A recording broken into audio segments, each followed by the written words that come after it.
Salut Laszlo, j'espère que tu vas bien. Merci Et d'avoir Maxime. accepté cette invitation. Tu es CEO de Kiln, une plateforme de stacking décentralisée. Tu es dans la crypto depuis plusieurs années déjà et je voulais que tu te présentes et savoir quel est ton parcours pour arriver jusqu'à cet écosystème. Oui, tout à fait. Je m'appelle Laszlo Zabo. Je suis entrepreneur depuis que j'ai 22 ans. J'ai monté une première société de recrutement informatique à Marseille en 2015.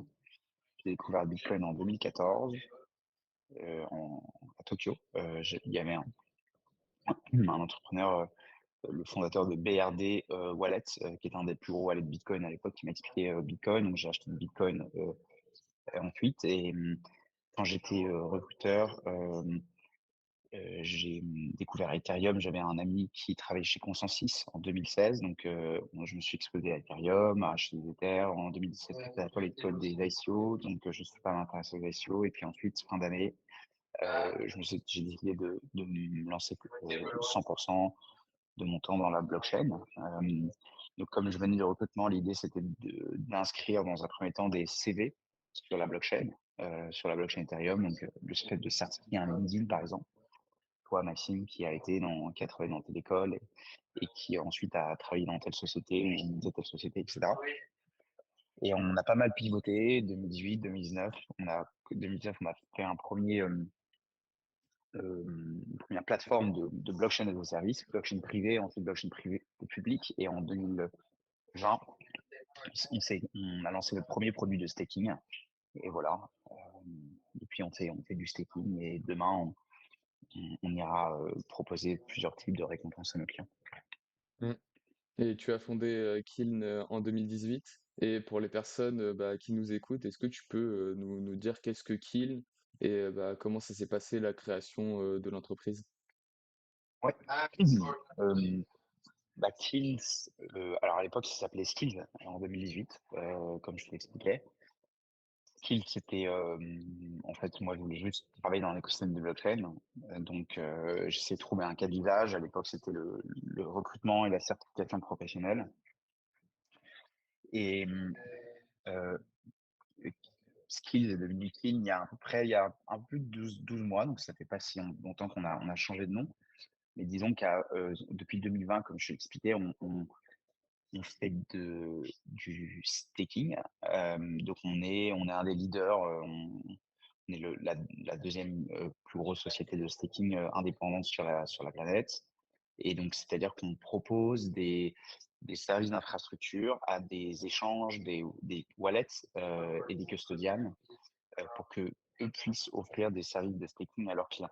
Euh, donc, la plupart du temps, on fait du B2B, on fait de la marque blanche et, euh, et on supporte les principaux protocoles de staking et on a des produits qui sont agnostiques des validateurs. Le validateur, c'est ce qui permet d'offrir du staking, ce qui permet de valider les transactions sur une chaîne Proof of Stake.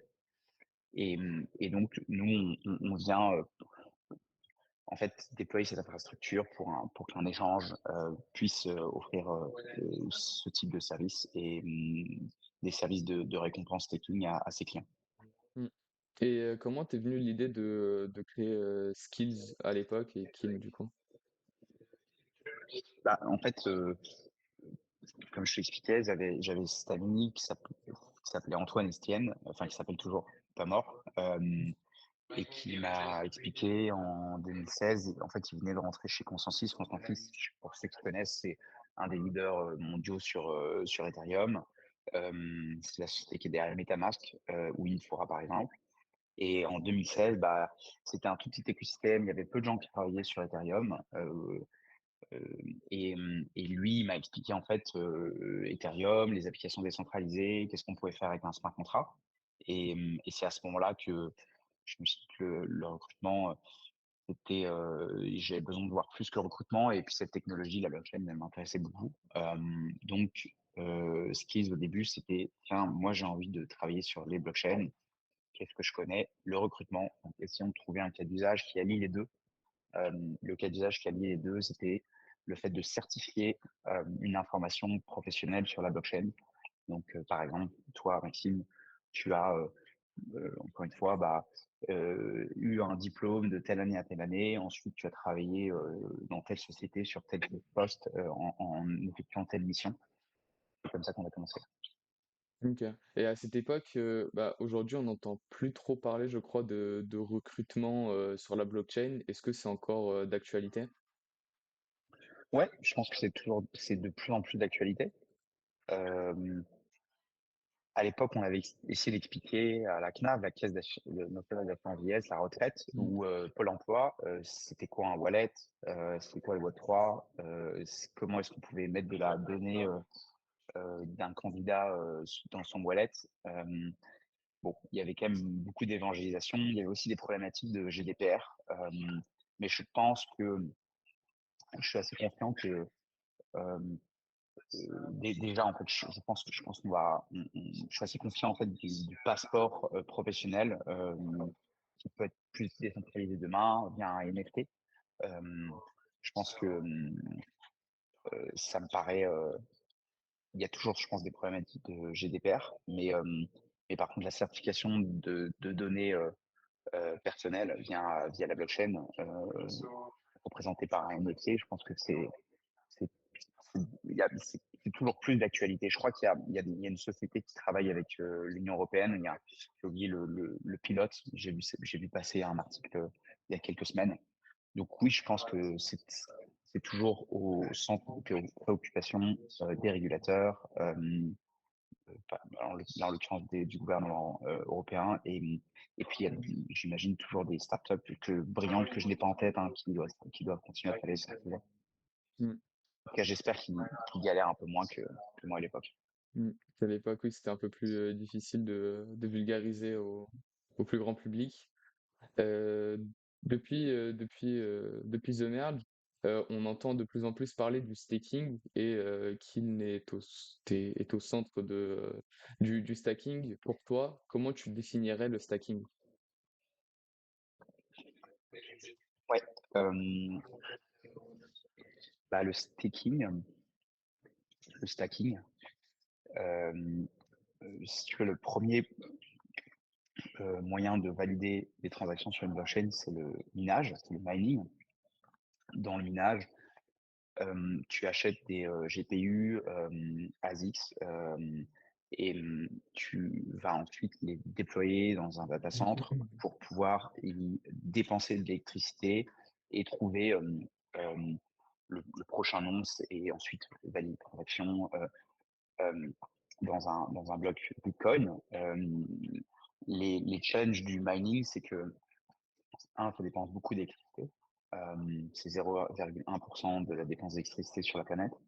2, c'est pas très scalable. Hem, il y a un nombre de transactions par, heu, seconde qui est un peu incompressible, dans des chaînes proof of work, comme Bitcoin et les autres. Et ensuite, on nous, on trouve que le staking, ça aligne beaucoup plus mieux les intérêts entre celui qui détient le token et la chaîne, et l'intérêt de la chaîne. Et donc du coup, le staking, qu'est-ce que c'est? C'est le principe de mettre en jeu les tokens natifs d'une blockchain. Donc on peut prendre Ethereum comme, exemple, parce que tu citais le merge. Hem et de cette mise en jeu, de cette collatéralisation, hem, ça donne le droit de valider proportionnellement, par rapport à ce qu'on a collatéralisé, les transactions de la blockchain, en l'occurrence Ethereum, et en échange, on va, y gagner une récompense. Et donc par exemple, sur Ethereum en ce moment, c'est entre 4 et 5, cette récompense, 4 à 5 annuelle. Et donc cette récompense, encore une fois, elle est due parce que, hem, ceux qui vont faire des transactions sur la blockchain Ethereum, NFT, hem, moi, Maxime, imaginons que tu m'envoies des Ethers, de ton wallet à mon wallet, et cetera, et cetera. Ces transactions-là, elles vont être validées, elles vont être, on va s'assurer qu'il n'y ait pas, de double dépense, et ceux qui vont valider ces transactions, qui vont s'assurer qu'il n'y ait pas de double dépense, ce sont, ceux qui ont staké, hem, sur un validateur. Donc soit le validateur, il est déployé par celui la même qui détient les tokens, celui la même qui stake, ou alors il est déployé par des sociétés professionnelles, comme les nôtres, qui vont déployer des validateurs pour, compte de tiers. Et tu as parlé de double dépense, et c'est en lien avec ma prochaine question. On parle souvent de slashing quand on parle de stacking, et je voulais Mmh. savoir s'il existe d'autres risques et pourquoi aussi le slashing est important à connaître. Ouais, tout à fait. Bah, hem, le risque du staking, c'est le slashing. Il n'y a pas vraiment d'autres risques hormis, le risque qui peut être, lié à l'exposition, aux tokens sous-jacents. Donc, je ne sais pas si tu t'exposes à, X token proof of stake et que ce token perd toute sa valeur parce qu'il s'est fait hacker ou, parce que le protocole, pardon, arrête de fonctionner ou pour X ou Y raison. Et bah, souvent le staking, t'impose des, périodes de, lock-up, des périodes où pendant lesquelles tes tokens sont immobilisés. Donc quand tu t'exposes aux techniques, tu t'exposes déjà en fait à un token sous-jacent et à une immobilité de ce token quand tu le stakes. Mais sinon, le risque principal, majeur, c'est le slashing. Qu'est-ce que c'est le slashing? C'est un mécanisme économique, qui te pousse à ne pas, mal valider des transactions, c'est-à-dire à ne pas double signer, hem, une transaction en bloc, à ne pas, justement double dépenser. Hem et Ça veut dire, hem, bah, en fait, soit tu m'envoies un Ether, le le staker, le validateur va bien valider que moi, Laszlo, j'ai reçu cet Ether. Toi, tu n'as plus d'Ether dans ton wallet, et que, on ne fait pas de copie, de cet Ether, à partir du même Ether.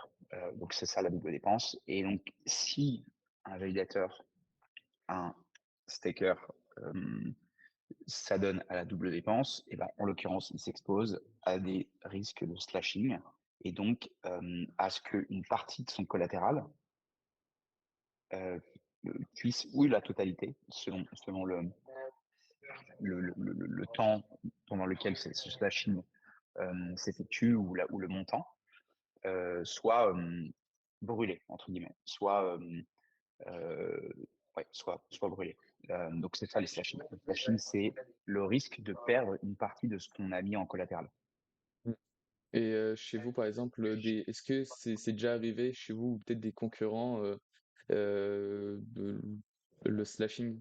Parce que je sais que ça arrive très très rarement et je sais pas si c'est déjà arrivé avec une erreur ou quelque chose comme ça. Ouais. Mmh. Ouais, c'est déjà arrivé. C'est arrivé assez rarement, c'est vrai. Il y a eu moins d'1 million de slashés sur Ethereum ces 12 derniers mois.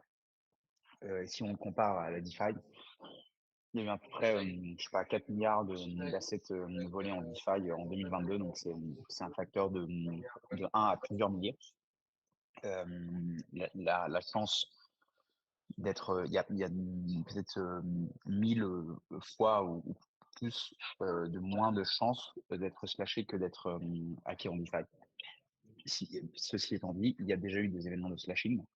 L'un des plus gros était au début du lancement de Ethereum. Il y en a eu un récemment d'un acteur, connu de l'écosystème. Nous, on n'a jamais été slashé, on croise les doigts. On fait des, on a pas mal de,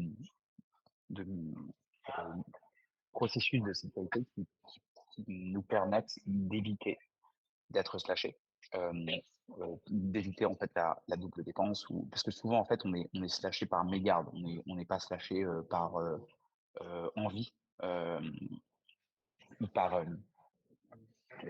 un professionnel qui va venir proposer des services de staking, il n'a aucun intérêt d'être slashé. Hem, donc là, c'est pour le risque du slashing. Après, il y a d'autres risques quand on s'expose à des produits, au-dessus du staking.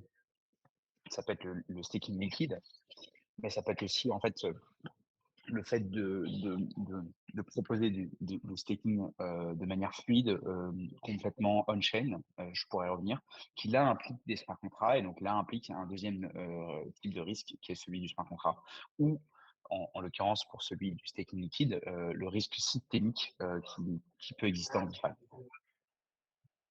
OK. Et tu parlais que tu faisais que Kiln faisait du staking sur, Ethereum. Est-ce que vous faites, sur d'autres cryptos et est-ce que vous comptez en mettre, d'autres? Ouais, tout à fait. On supporte sur un peu plus d'une vingtaine de protocoles aujourd'hui. Donc, par exemple, Cardano, Solana, Polkadot, Polygon, Tezos, Aptos, Sui, Celestial DYDX, etc. Et ensuite, on a 8 à 9 protocoles qui sont supportés via notre operating system, notre système d'opération. Je sais pas à quel point ça se traduit bien, mais euh, et qui système d'exploitation qui permet en fait de proposer de la donnée pour un échange, un wallet, un custodian sur toute la chaîne en ce qui concerne la donnée de staking, donc par exemple sur Aptos, Sui, etc. Ou à plusieurs validateurs, plusieurs sociétés qui font tourner les validateurs sur ces chaînes-là, de pouvoir s'intégrer facilement à des échanges, des custodians et des wallets. Donc, pour répondre à ta question, on fait d'autres protocoles, une vingtaine, un peu plus d'une vingtaine, et sur 8-9 d'entre eux, on a ce système d'exploitation qui permet à d'autres validateurs d'utiliser nos services pour pouvoir offrir des stocking sur des places de marché. Mmh. Et je voulais aussi savoir, à propos de Kiln, est-ce que tu sais, quels sont un peu, quels sont les clients moyens du stacking? Est-ce que c'est des particuliers ou plus des entreprises? Ouais, bah, c'est les deux en fait. OK. Sur un wallet, ce sera plutôt des particuliers. Donc, par exemple, je sais pas si tu utilises MetaMask, Coinbase Wallet, Trust Wallet, Crypto Community Wallet, etc., Phantom, Rainbow, etc., Zermi. Ça, c'est plutôt des particuliers. Euh, Sur Ledger, par exemple, c'est un peu hybride. C'est des particuliers, mais ce sont les fameuses whales, hein, donc c'est des particuliers qui peuvent avoir des plus gros montants à staker ou des plus gros montants sécurisés sur leur wallet, sur leur hardware wallet. Et ensuite, aussi pareil pour un échange. Un échange, il va avoir des particuliers et des professionnels, euh, des particuliers des entreprises et les custodians. Est-ce que tu es familier avec les custodians? Oui, oui. Euh, et ben, les custodians, Fablox, Bigo, Encourage, Topper, Extrust, etc. Bah, ça, c'est des technologies qui permettent à des entreprises de sécuriser leurs cryptoactifs qui sont custodiales, donc qui ont accès au fond de leurs clients ou pas. Et là, effectivement, c'est plutôt des entreprises. Voilà. Donc, nous, on travaille avec ces plateformes ou de temps en temps avec les entreprises en direct, ou avec deux, trois exceptions, on peut travailler avec des consommateurs en direct. C'est le cas un peu sur Ledger Live. Là, on va lancer une dashboard qui va permettre euh, à des consommateurs de staker directement via notre dashboard quand on accessible via notre site internet. Donc, mais sinon, principalement, on travaille avec des entreprises qui, elles, ensuite offrent des services à des consommateurs retail ou des entreprises. OK, bah, je rebondis sur, ce que tu as dit à propos de Ledger Live. Bah, récemment, on a pu voir que vous êtes, associé avec Ledger pour, démocratiser le stacking sur Ethereum et je voulais savoir, bah, quelles sont les étapes importantes qui a mené, Kiln jusqu'ici et pourquoi? Et si c'est une étape importante pour vous? Euh, la question, c'est les étapes importantes via Ledger, c'est ça? Ou notre petite Ou collaboration avec en Ledger règle ou... générale, c'était plus, pour un exemple? D'accord. Ouais, et ben écoute, ouais, je pense que la collaboration avec Ledger, on est content, c'était une étape importante. Euh, Là, il y a pas longtemps, on a annoncé notre collaboration avec Coinbase. C'est une étape importante pour nous parce qu'en fait, c'est le Coinbase Cloud qui fait eux-mêmes, ils font eux-mêmes tourner des validateurs. qui se font, qui se sont joints à notre plateforme pour offrir du staking sur Coinbase Wallet, le wallet de Coinbase. Donc ça, c'était aussi une étape importante pour nous.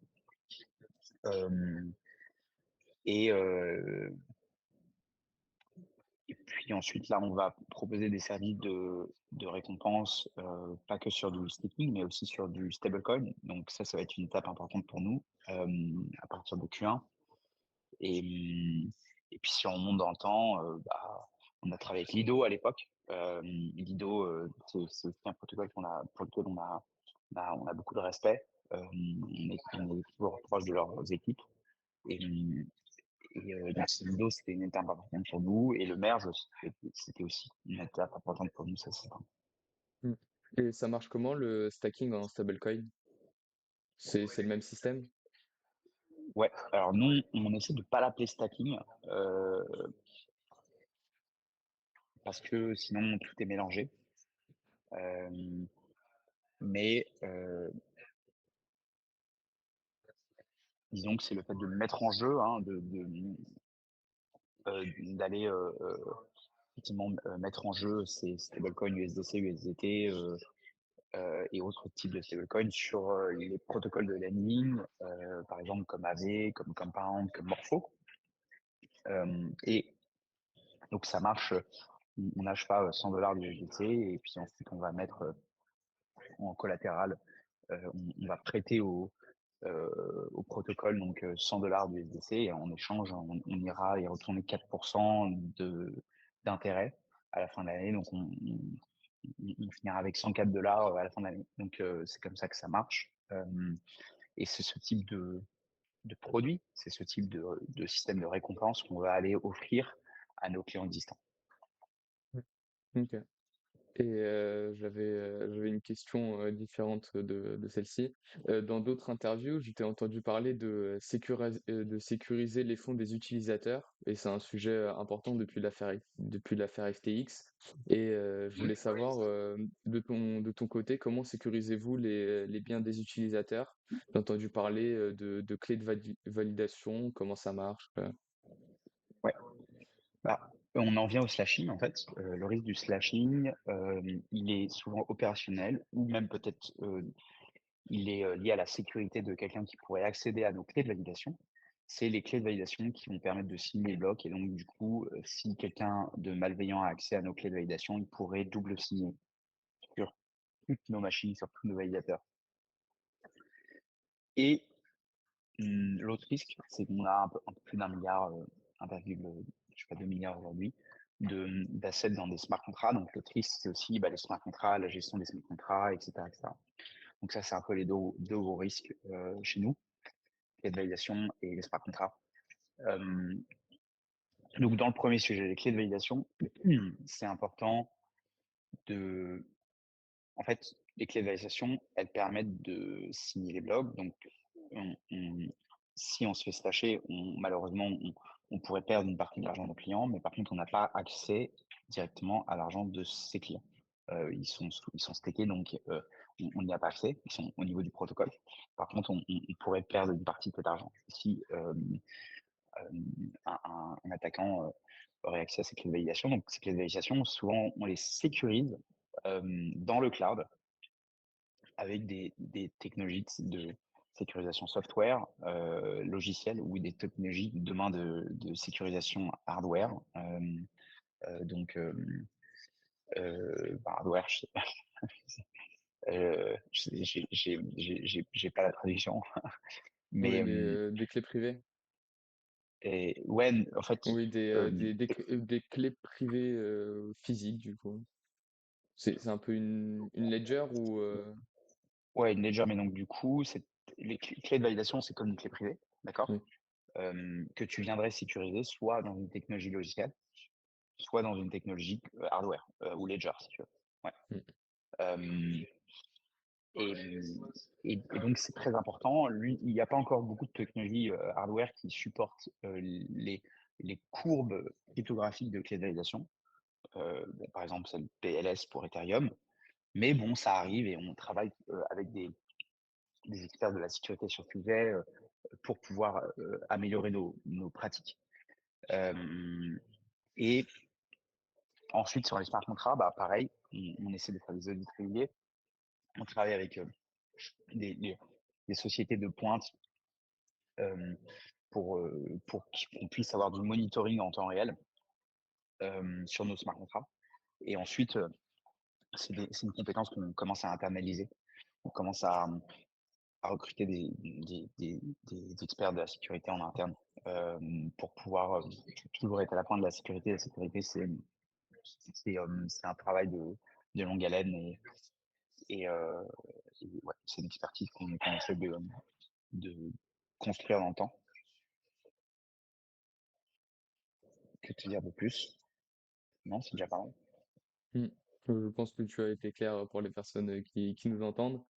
Je voulais savoir aussi, on parle depuis ces derniers mois d'account abstraction et l'ouverture vers le grand public. Comment vous Mmh. comment vous envisagez-vous de vous ouvrir au grand public? Par exemple, est-ce que, chez Kiln, il y a un système de login mot de passe ou quelque chose comme ça? Ouais.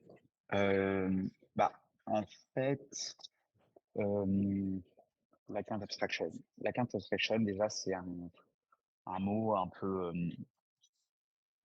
exotique ou exotique. C'est un mot un peu savant pour simplement signifier le fait que maintenant des smart contract wallets, des wallets, sous la forme de smart contract, soient exécutés dans une même pool dédiée et en ayant moins de gas fees. Donc peut-être que d'ailleurs dans la définition que je viens de donner, ça complexifie encore plus, ce que ça veut dire. Mais du coup, concrètement, c'est le fait de dire, bah, on va permettre à un smart contract wallet, à un wallet smart contract, d'avoir plusieurs règles, dont la règle de dire, tiens, en fait, les 12 et les 24 mots, ta seed phrase, c'était trop compliqué pour le commun des mortels, ma mère, mes potes, Ma etc., etc. grand-mère, et cetera.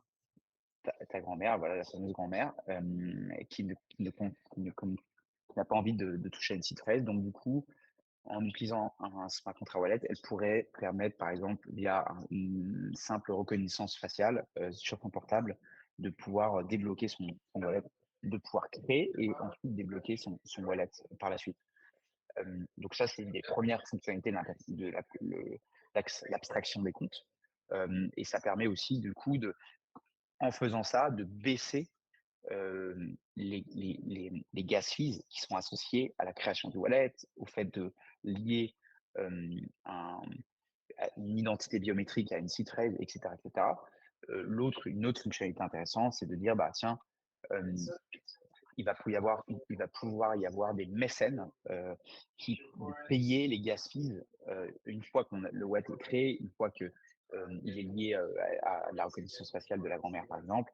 De- la grand-mère va pouvoir faire 4-5 opérations du style, je sais pas, acheter l'Ethereum et ensuite aller le staker, le mettre en DeFi, etc.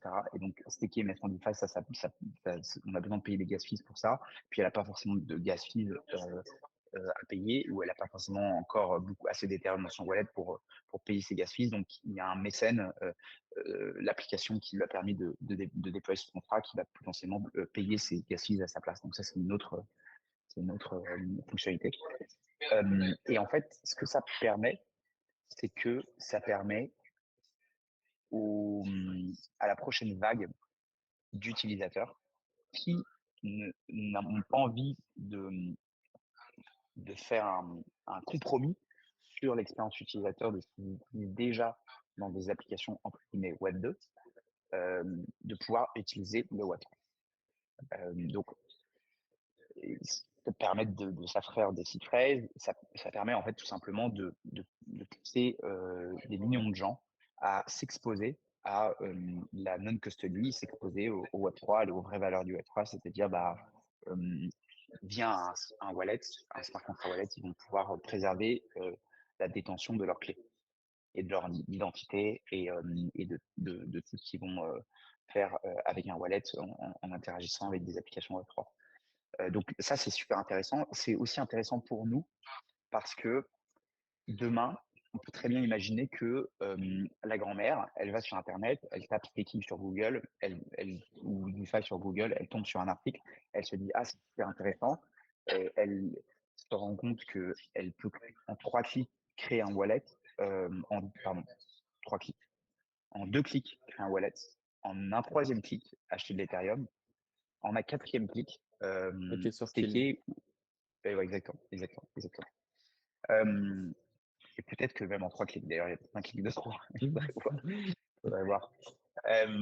Voilà, donc ça veut dire que ça, c'est super intéressant pour, nous et pour la grand-mère, parce qu'elle va pouvoir, avoir des services qui lui permettent d'être sa propre banque sans même savoir potentiellement ce qu'il y a derrière, mais en s'assurant que si, par exemple, Kin fait faillite demain, ce que je ne souhaite pas, mais c'est possible, ou si les autres services qui lui ont proposé d'acheter des Ethereum font faillite demain, bah, en fait, elle est toujours en possession de ses fonds.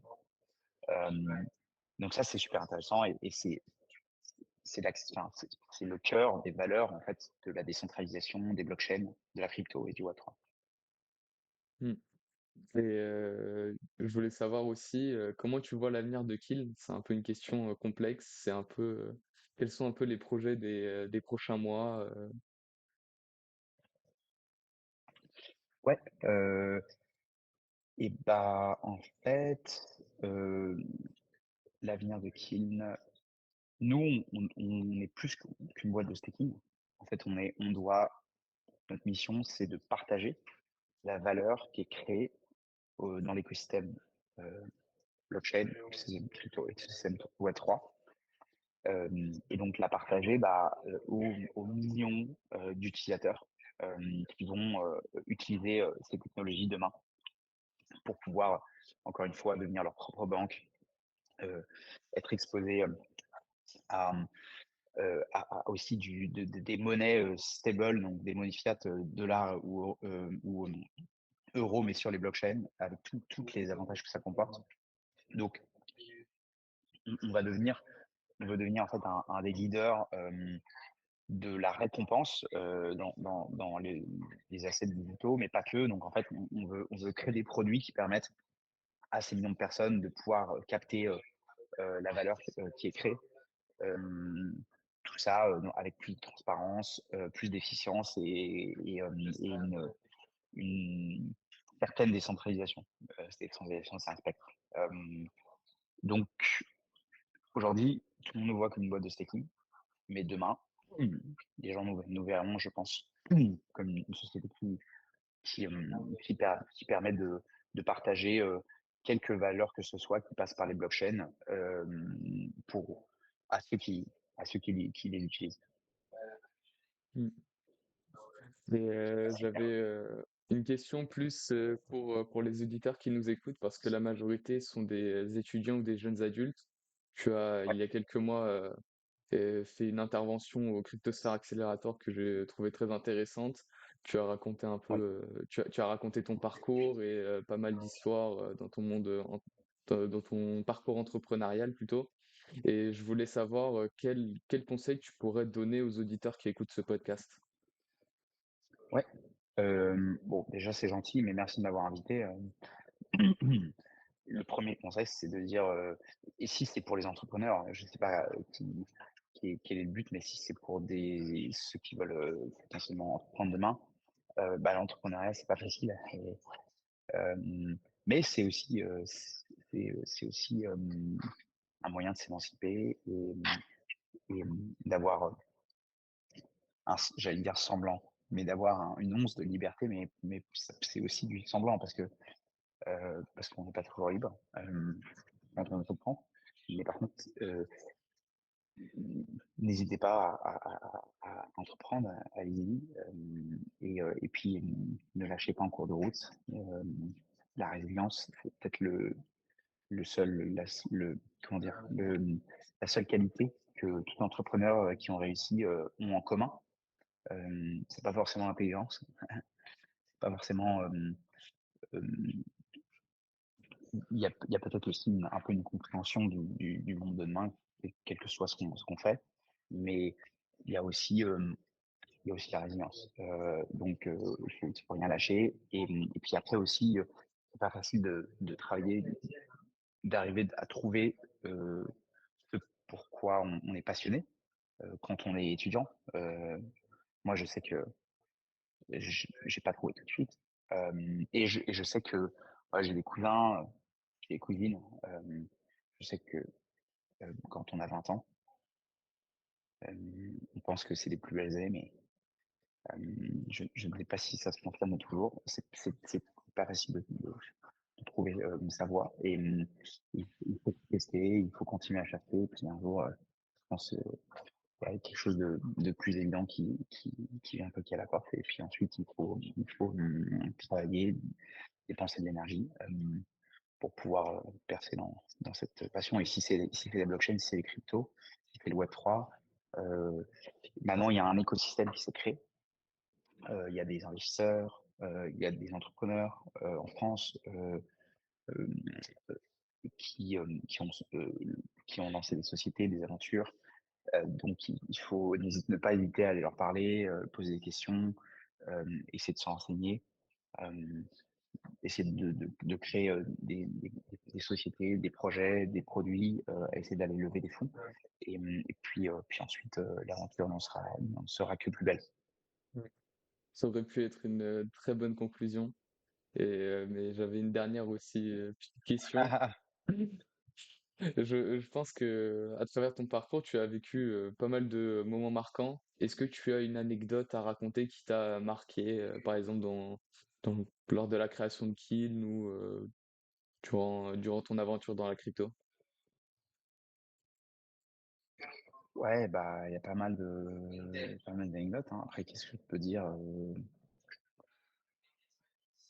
Non, mais c'est vrai que, par exemple, au début, c'est pas facile, hein. On était à Station F et puis, c'était l'été 2018. On faisait que pivoter, on savait pas trop, ce qu'on ce qu'on voulait faire et c'était assez dur parce que je savais pas si on allait pouvoir rester, si on allait se faire remercier de l'incubateur dans lequel on était.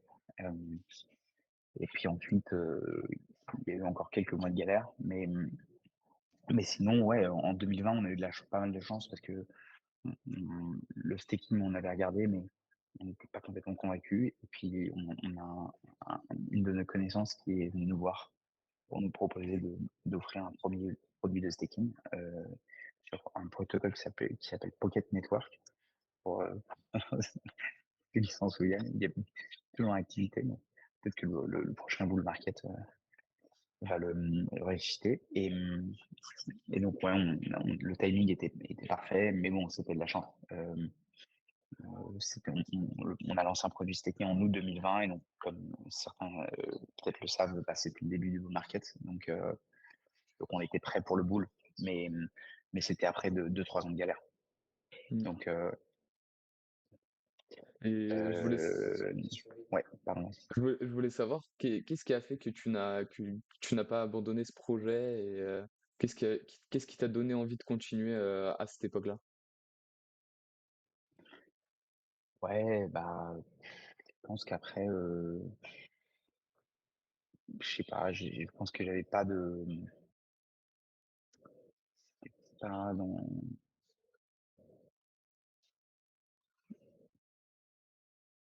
ouais, j'avais pas dans l'idée de ne pas réussir, quoi. Je sais pas comment expliquer. Ma motivation, elle m'est propre, mais euh, quel que soit le temps que ça prenait et les galères, fallait y arriver, quoi. Mmh.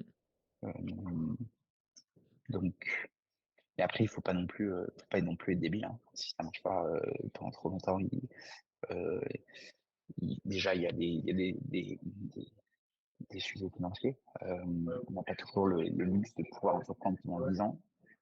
Euh, Quoique, bon, tout, en tout cas, c'est plus simple de le faire quand on n'a pas d'attache et de joindre les deux bouts. Mais quand on a une famille, des enfants, ça devient un peu compliqué. Euh, mais, euh, mais oui, moi, ouais, c'est vrai que j'avais pas d'attache. Et donc, du coup, j'avais le temps. Et, et puis, par contre, en fait, je suis pas resté entêté sur une idée, j'en ai testé plein toujours dans le même secteur, la blockchain et les crypto. Et puis un jour, on a eu de la chance. Donc, il faut pas, il faut pas rester trop longtemps entêté sur la même idée si ça marche pas et tester plein de choses.